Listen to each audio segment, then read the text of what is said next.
Welcome. If you're looking to unfollow a Facebook group directly from a post, you're in the right place. With Facebook's new update, you can easily manage your group subscriptions and stop seeing posts from a group without leaving it. In this video, I'll show you how to unfollow a group right from your feed. Let's get into it. First, open Facebook on your PC and log into your account. Once you're on your homepage, scroll through your feed and find a post from the group you want to unfollow. It can be any post that shows up from that group.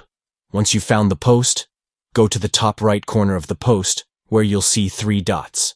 Click on those 3 dots to open a menu of options.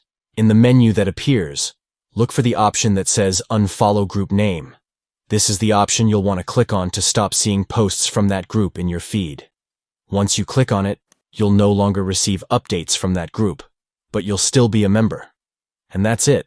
You've successfully unfollowed the group from the post. You won't see any more posts from that group, but you can always go back and follow it again if you change your mind later. This is a quick and easy way to manage your Facebook feed without having to leave or unfollow a group completely. If this tutorial helped you, be sure to like, subscribe, and click the notification bell so you don't miss out on more tips and updates. Thanks for watching and enjoy a cleaner Facebook feed.